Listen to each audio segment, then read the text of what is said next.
Okay, so let's proceed with the second question. Okay, so this question is also available in the BSL book. You can refer it for the question.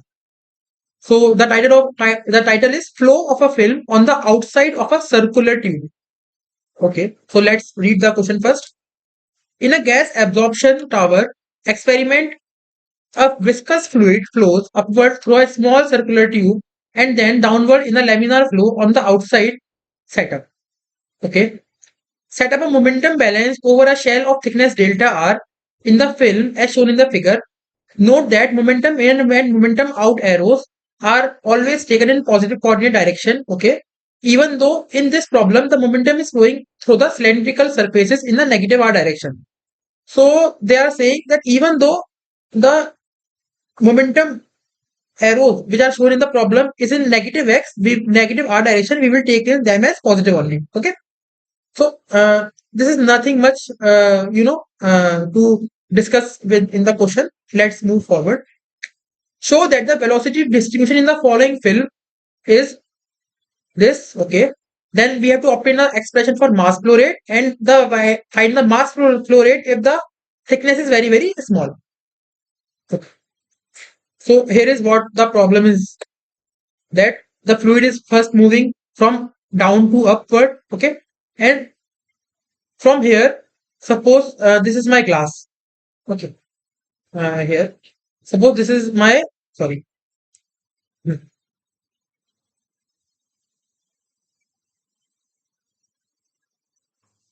Suppose this is my vessel. Okay. Now the flow of fluid is such that it is moving like this, and when it is overflowing, no, it is flowing like this.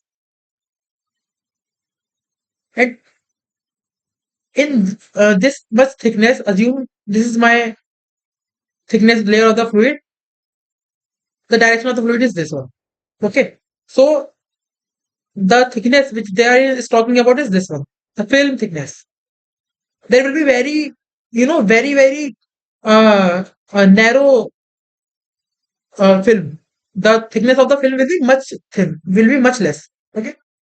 So this is my problem. That this fluid is flowing from first downwards to upwards direction, and then it is overflowing here. Okay. So I have to derive the momentum flux and the velocity profile for the fluid outside the vessel. Means my system in this case will not be the fluid in the inside.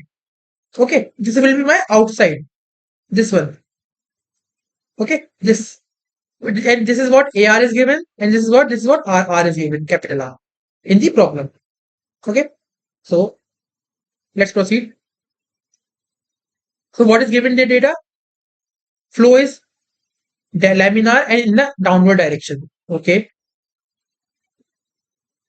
Laminar flow is there, downward direction and on outside. Okay. No end effects, and it is a steady state problem. I have told you earlier already that we will going to solve all problems at steady state only. Okay. So as this is a problem consisting of a vessel which is a cylindrical in shape. Okay. So which coordinate system will be more suitable is the cylindrical coordinate system. Okay. So I have chosen my cylindrical coordinate system r, theta, and z, and origin I have chosen at the top of the tube and at the center. You can choose at the bottom of the tube also. Suppose this is my tube. Okay. So I have chosen my origin over here. You can choose origin over here also. Okay. So then, okay. Now it is mentioned that the flow is laminar.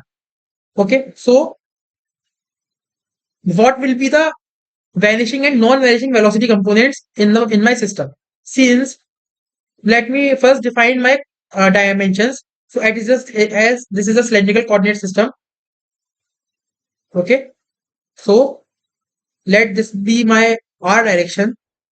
This is my z direction, and this is my what, theta direction. Okay. This is what how we define a cylindrical coordinate system. Okay. Now my fluid is moving in this direction, means in z direction. So the velocity of fluid in r direction is what? 0, as the flow is laminar, and the velocity of fluid in theta direction is also 0. So VR is 0 and V theta is 0. Why VR is 0? As 1D flow and no velocity in either direction. And why V theta is 0? As there is no rotation velocity. Okay. So the only non-vanishing velocity component is what? Vz. Velocity in z direction. Okay. So if I go through the steps once again, I have selected my coordinate system. I have selected my non-vanishing velocity component. Now I have to select the variable on which it depends. Okay. So now my non-vanishing velocity component is what? Vz. Okay. Now I have to define on what, in which direction this Vz is variable, or it's depend. So I have three direct dimension: theta, r, and z. Now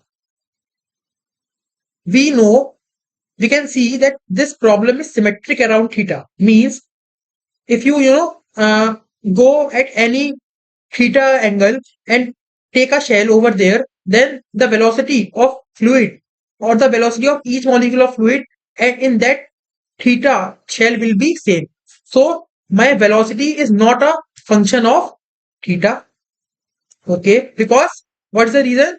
Because problem is symmetric around theta, and my velocity is not a function of z, because the same reason as I have given in the first problem, that yes, the gravity is surely acting in the z direction, but it will be neglected or it will be compensated by the viscous forces acting in the direction opposing to the motion, that is upward z direction. So there will be no net acceleration in the z direction, therefore my velocity in the z direction will be constant.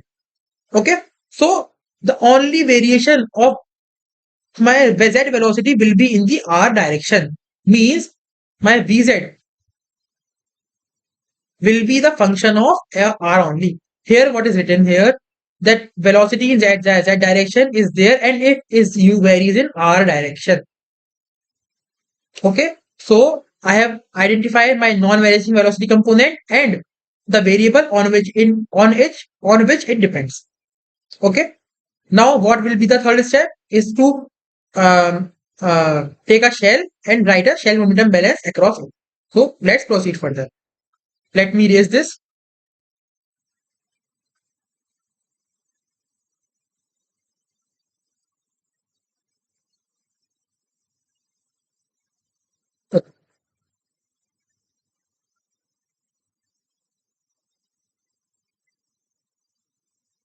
So how the shell is taken? See, now my system is outside the vessel. Suppose this is my vessel, okay, and this is my layer of fluid. So what will be my system? My system varies from R equals to capital R to the R plus thickness of the fluid. See, in this case, till here my vessel is there, and this is the what? The region where fluid is flowing. So my system will be from R equals to small r, capital R, to R equals to a r. Okay. So when I will consider a shell, what will be its dimension? As I have told you that where there will be viscous forces, the direction of momentum flux will be my direction of my differential thickness. So as viscous forces are there in the r direction, because velocity is bearing in r direction only, so I will take a differential thickness is delta r, means delta r will be my thickness. So I have taken a shell over here. This is my shell. Its thickness is delta l. Its length is l. Okay.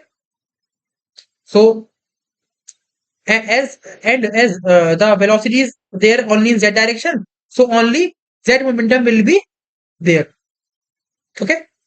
So now we will simply write the momentum balance. How we can write?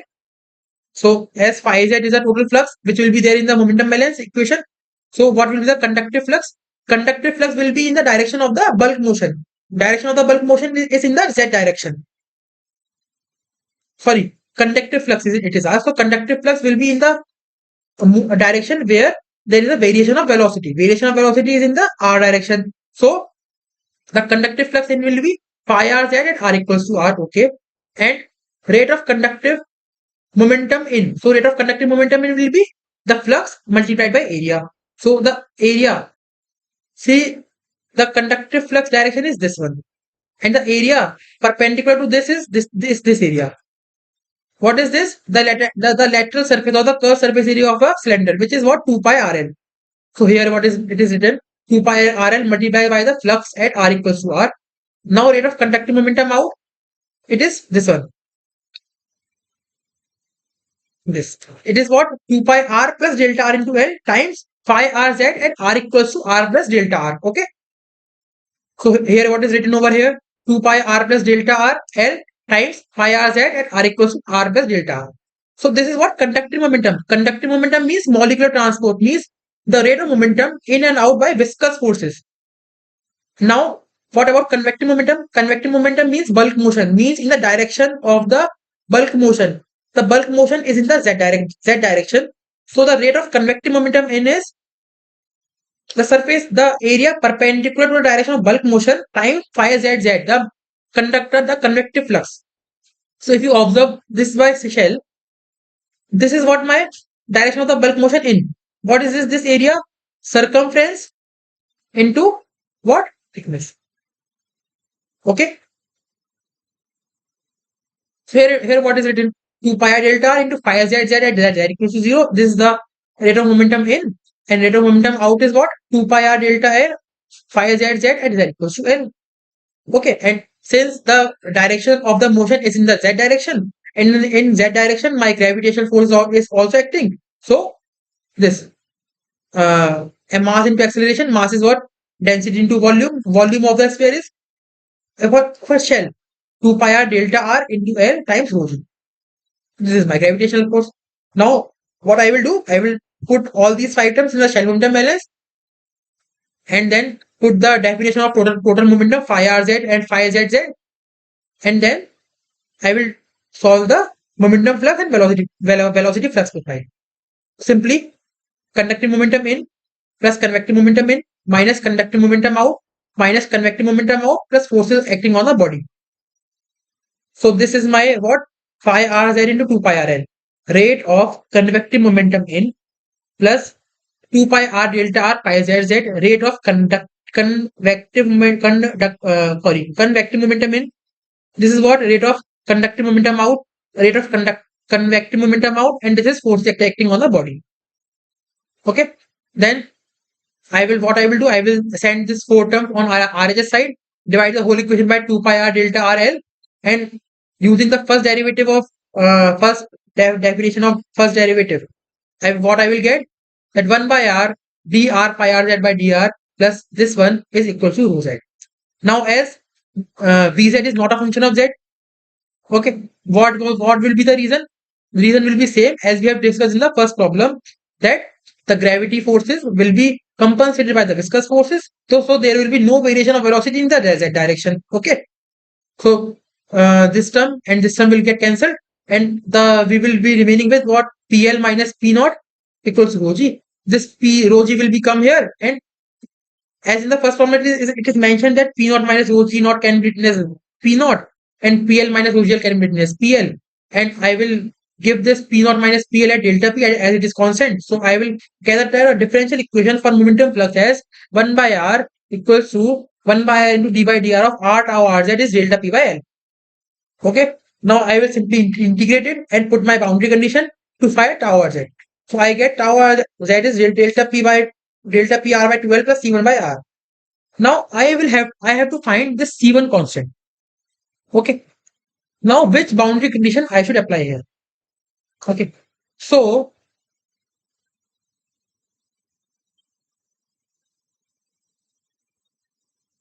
as I have mentioned earlier that there are three boundary conditions. First one was no slip condition. Second one was liquid-liquid interfacial pair. And third one was gas-liquid interfacial pair. So if you will see in the question, at R equals to, let me rub all this. Okay. Now, if you will see here, this is what my distance A into capital R. This is my liquid. Let me draw with another pen. And this is my gas molecule. So what plane is this? This is what? Liquid gas interfacial plane. And I know that at liquid gas interfacial plane, my velocity gradient will be very less. Means my flux at liquid gas interfacial plane will be zero. Okay, so what I can write is that at R equals to AR, my my R component of Z momentum flux will be zero. Okay, so at R equals to AR, tau R that is zero. So I can easily find my constant C1. And as I got C1, I have my flux profile. Okay, and when you will solve, it may be possible that you have got that you will get a negative flux profile. But by convection, the flux cannot be negative, so we will make it positive. Okay, so this towers we got towers Z. Now what we will do? We will insert simply Newton's law of viscosity. What is Newton's law of viscosity? This one. That tau Z is minus mu dou V Z by dou R, and we will simply integrate it again and find the velocity profile. So we have got this velocity profile. Okay. And now another boundary condition to find the constant C2. So we know that at this this is what at R equals to R, and this is what layer of the fluid. So as this is stationary, so here the velocity of the fluid will be 0. Means at R equals to R, velocity is 0. This is what my no slip condition. So putting this boundary condition over here, we can easily find the constant C2, and C2 is evaluated as this one. Okay, now I will put this C2 in equation this, and I will get my VZ, my velocity profile. This is how it will be by solving. This will how it will look like VZ. Okay, simple. Now I want to find the mass flow rate. So I have told you mass flow rate is simply what? Density into my volumetric flow rate. Okay, and how I can find volumetric flow rate? Simply V average into area through which fluid is flowing. So now I will find first of all area average velocity. How I can find it? 1 by A integral V Z into dA. Okay. Now what is this area? This area is which through my fluid is flowing. Okay. Now it is not pi r square or pi a square r square. It is what? Pi a square r square minus pi r square. I hope you understand this. Okay. So this is my area of which fluid is flowing. Okay. Okay. So the area through which fluid is flowing will be this one. Pi a square minus 1 into r square. And simply what is the dA? The 2 pi r dr. How we will get this? Pi r square dou by dou r of pi r square will be what? 2 pi r dr. And r varies from r to ar. Okay. So we will now solve it, integrate it, and put the limits. We will get our mass flow rate as this. Okay. Now third part is mentioning is that if my thickness is very small. So what is my thickness is AR minus R. Means A minus 1 into R. So if this is very small, then what will be my mass flow rate? Okay, so if thickness will be positive only, so A will be greater than 1. But this A minus 1 is much less than A minus 1 is A minus 1 into R is much less. Okay, so what I can assume that let A is equal to 1 plus E such that epsilon is 1 much less than 1. But it is greater than 0. Okay, so if I put this 1 plus epsilon in this equation and solve this by using Taylor series, what I can put is that this ln 1 plus E is epsilon minus epsilon square by 2 plus epsilon cube by 3. Okay, this one. Okay, then solving and neglecting the higher order terms, what you will get? When you will further solve this, you will get expression like this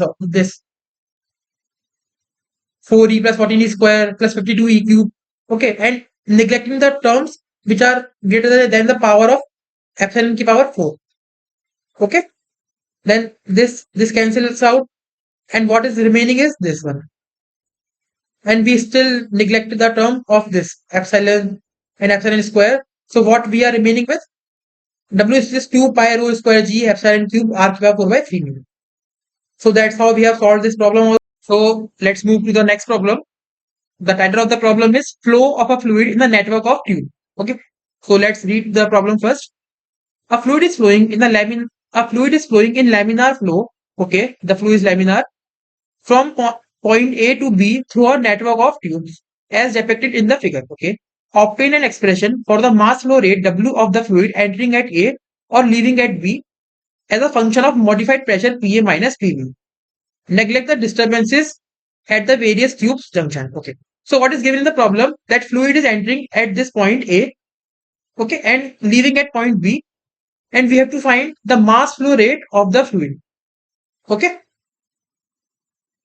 So the problem will be at steady state as the mass flow rate in will be is equal to out. Okay. And I have told you also that we will solve every problem at steady state only. Okay. So there will be no accumulation of the fluid inside this network of tubes. Okay. So let's proceed further. So what will be assuming that all tubes have the same radius and length. Okay. The flow will be laminar. It is given in the problem. And effects will be neglected. And density and viscosity of the fluid will be constant throughout the tubes. Okay. So as we have to find the mass flow rate. Okay. So here what we will do, we will use a direct result known as Hagen-Poisson equation for mass flow rate. When we were solving the problem number 1 and 2, I have told you that if we have to find the mass flow rate in any given network or any given figure, then this may be represented as what? Hagen-Poisson equation. What was Hagen-Poisson equation? That W, which is kg per second or kg per hour, which is mass flow rate basically. This can be represented as pi delta P r raised to the power 4 rho divided by mu into L, and 8 was also there. Okay.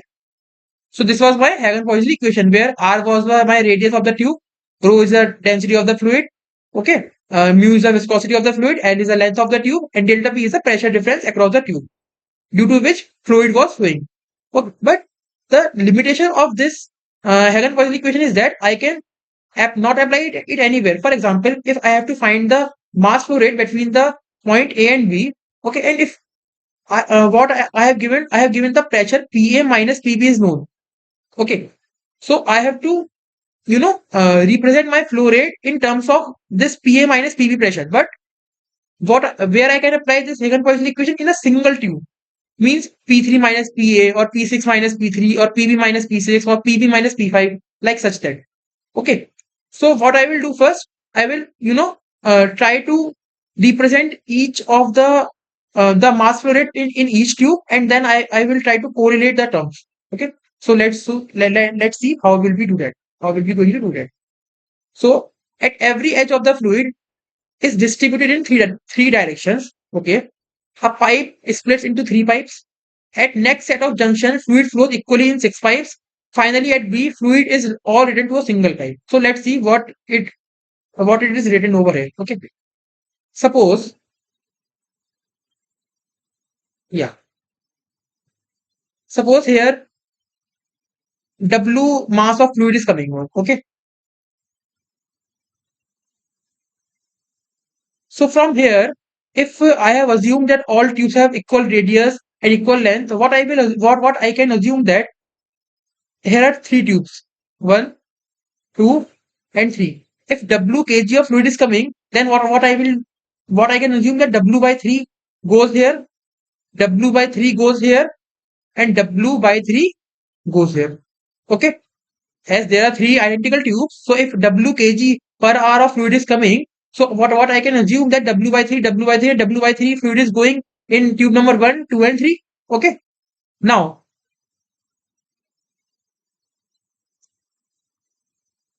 here, how much fluid is coming? W by 3. Okay. Now there are 2 identical tubes Here also there are what? Two identical tubes. Here also there are two identical tubes. So this W by 3 flow rate will be now distributed into two parts. And how much it will be? As the tubes are identical, so it will be what? W by 6 and W by 6. Here also it will be W by 6 and W by 6. Here also it will be W by 6 and W by 6. Okay. Now, when the fluid will come here, okay, so W by 6 is coming from here, W by 6 is coming from here. So how much fluid here will be? W by 3. Here how much? W by 6 from here, W by 6 from here, W by 3. Here how much?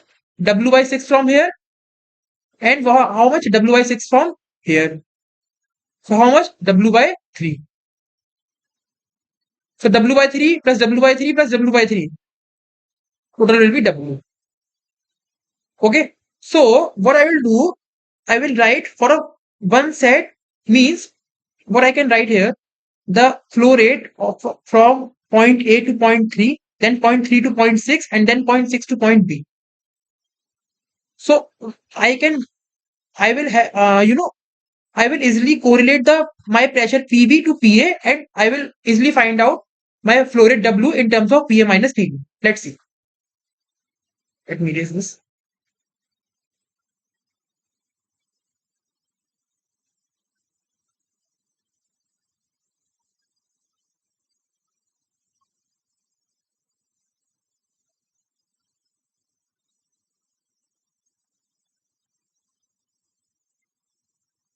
So now see, if I have to write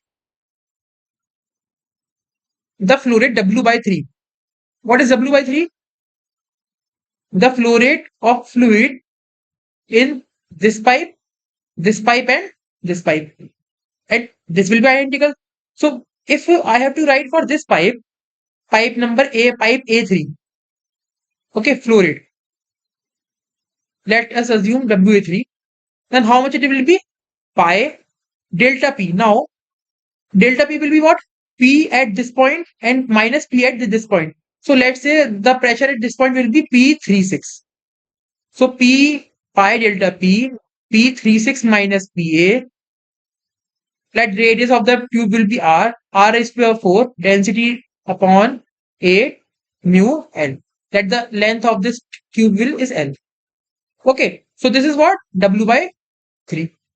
Similarly, what I can write over here for pipe 36 or W36. This is my W by 6, and this was my W by 3. If W is by total flow rate, then the flow rate in the pipe A3 was W by 3, and flow rate in the pipe 36 was W by 6. And how much W by 6 will be? Pi P at this point minus P at this point, means P at 6B minus P at 3, 6 let's say, into R raised to the power 4 rho divided by 8 mu L. Okay, so this is what it is written over here, that W by 3 will be pi PA minus P at 3, 6 R is equal to 4 rho upon 8 mu L. Okay, so from this equation, I have got that my PA minus P at 3, 6. P at 3, 6 means the pressure at this point. Okay, now similarly, my W by 6 is what? Pi at P at 3, 6 minus P at 6, 3. Where this P at 6, 3 comes from? Here. This is my what? P at 6, 3, and this is my P at 3, 6. Okay. So W by 6 will be P at 3, 6 minus P at 6, 3 R raised to the power 4 rho upon 8 mu L. So from here, what I have got? P at 3, 6 minus P at 6, 3. Okay. Now again, where is this?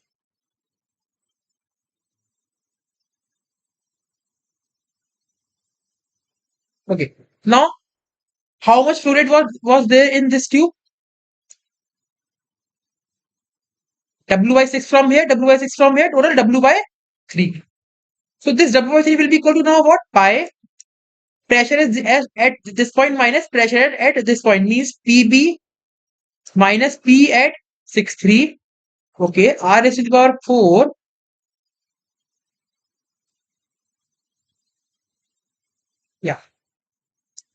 r raised to the power 4 into rho divided by 8 mu L. Okay. So W by 3 will be pi at 6 comma 3 minus PB r raised to the power 4 rho by 8 mu L. So from here I have got what? P at 6 comma 3. Now for writing the W, I have to write it in the form of PA minus PB. So you can easily see that if I will add the equation 1, 2 and 3, what I will get, I will able to cancel the pressure terms other than P and PB. Means this and this will be going to cancel out, and this will be going to cancel out. So what I will be remaining with PA minus PB in terms of W.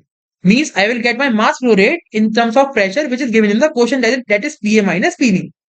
So that's it. I have added the equation 1, 2 and 3, and what I have got? W, which is what? Mass flow rate of the fluid entering at A or leaving at B in terms of my pressure at A and pressure at B, which is 3 pi PA minus PB r raised to the power 4 rho upon 2 mu L, 20 mu L. Okay. So I have used directly here what? Hagen-Poiseuille equation. What you can do, you can first derive Hagen-Poiseuille equation by considering the a length, a tube, a cylindrical tube, okay, and a fluid of viscosity mu and density rho is flowing. Okay, and what you can do, you should first apply shell momentum balance here, find the velocity profile, find the flux profile, use the appropriate boundary condition, then find the mass flow rate, and you will find the mass flow rate for a tube of radius r and length L, which will be what? Pi delta P r is equal to 4 rho upon 8 mu L, which is known as Hagen-Poiseuille equation, which you can use further in this problem to solve it. Okay, or use it directly if the question is of less marks. Okay, so the weightage of this question was 4 marks only. So we have used this relation directly. Okay, I hope you understood it. Thank you.